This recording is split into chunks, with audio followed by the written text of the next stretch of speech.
आपने सुना होगा हवाला के बारे में, मनी लॉन्ड्रिंग के बारे में, अक्सर आप अखबार में पढ़ते रहते होंगे, पनामा पेपर्स के बारे में।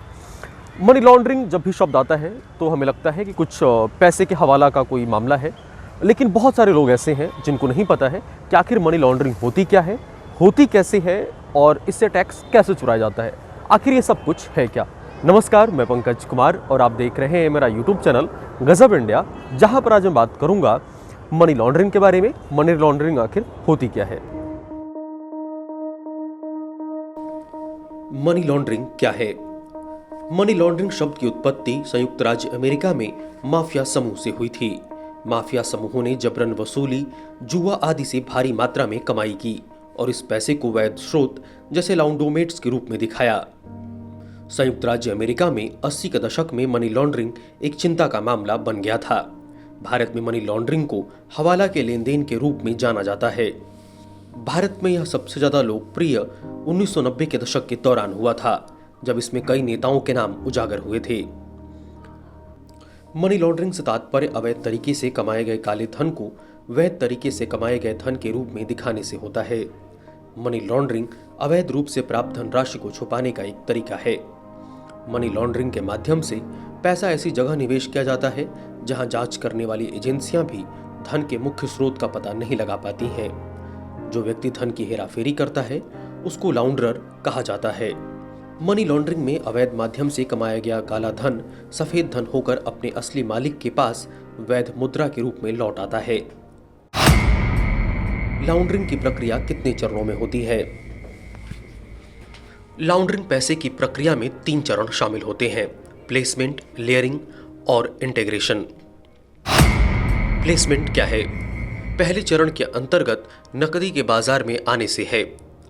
इसमें लाउंडर अवैध तरीके से कमाए गए धन को वित्तीय संस्थानों जैसे बैंकों या अन्य प्रकार के औपचारिक या अनौपचारिक वित्तीय संस्थानों में नकद जमा करता है। लेयरिंग क्या है? मनी लॉन्ड्रिंग में दूसरा चरण लेयरिंग यानी धन छुपाने से संबंधित है। इसमें लाउंडरर लेखा किताब यानी बैंक ऑफ अकाउंटिंग में गड़बड़ी करके और अन्य संदिग्ध लेन देन करके अपने असली आय को छुपा लेता है। लाउंडरर धनराशि को निवेश के साधनों जैसे कि बॉन्ड, स्टॉक और ट्रेवलर्स चेक या विदेशों में अपने बैंक खातों में जमा करा देता है। यह खाता अक्सर ऐसे देशों की बैंकों में खोला जाता है जो कि मनी लॉन्ड्रिंग विरोधी अभियानों में सहयोग नहीं करते हैं। इंटीग्रेशन क्या है? यह मनी लॉन्ड्रिंग प्रक्रिया का अंतिम चरण है। इस प्रक्रिया के माध्यम से बाहर भेजा पैसा या देश में खपाया गया पैसा वापस लाउंडरर के पास वैध धन के रूप में आ जाता है। ऐसा धन अक्सर किसी कंपनी में निवेश, अचल संपत्ति खरीदने, लग्जरी सामान खरीदने आदि के माध्यम से वापस आता है। मनी लॉन्ड्रिंग कैसे की जाती है? मनी लॉन्ड्रिंग करने के कई तरीके हो सकते हैं, जिनमें एक सबसे अहम है फर्जी कंपनी बनाना, जिन्हें शैल कंपनियां भी कहा जाता है। शैल कंपनियां एक वास्तविक कंपनी की तरह एक कंपनी होती हैं, लेकिन वास्तव में इसमें कोई संपत्ति नहीं लगी होती है और न ही इनमें वास्तविक रूप से कोई उत्पादन कार्य होता है। दरअसल ये शैल कंपनियां केवल कागजों पर ही अस्तित्व में होती हैं, वास्तविक दुनिया में नहीं। हालांकि लाउंडरर इन कंपनियों की बैलेंस शीट में बड़े बड़े लेन देन को दिखाता है, कंपनी के नाम पर लोन लेता है, सरकार से टैक्स में छूट लेता है, आयकर रिटर्न नहीं भरता और इन सब फर्जी कामों के माध्यम से वह बहुत सारा काला धन जमा कर लेता है। यदि कोई थर्ड पार्टी वित्तीय अभिलेखों की जांच करना चाहती है तो तीसरे पक्ष को धन के स्रोत और स्थान के रूप में जांच को भ्रमित करने के लिए झूठे दस्तावेजों को दिखा दिया जाता है। मनी लॉन्ड्रिंग के अन्य तरीकों में शामिल है किसी बड़े मकान, दुकान या मॉल को खरीदना, लेकिन कागजों पर उसकी कीमत कम दिखाना, जबकि उस खरीदी गई संपत्ति की वास्तविक बाजार कीमत कहीं ज्यादा होती है। ऐसा इसलिए किया जाता है ताकि कम कर देना पड़े। इस प्रकार टैक्स चोरी के माध्यम से भी काला धन जुटाया जाता है।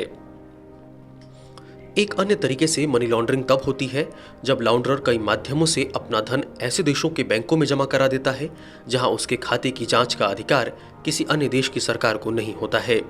इसका सबसे बड़ा उदाहरण स्विट्जरलैंड है, जहां बड़ी संख्या में भारतीयों का काला धन जमा है जो कि मनी लॉन्ड्रिंग करके कमाया गया है। भारत में मनी लॉन्ड्रिंग के लिए क्या कानून है?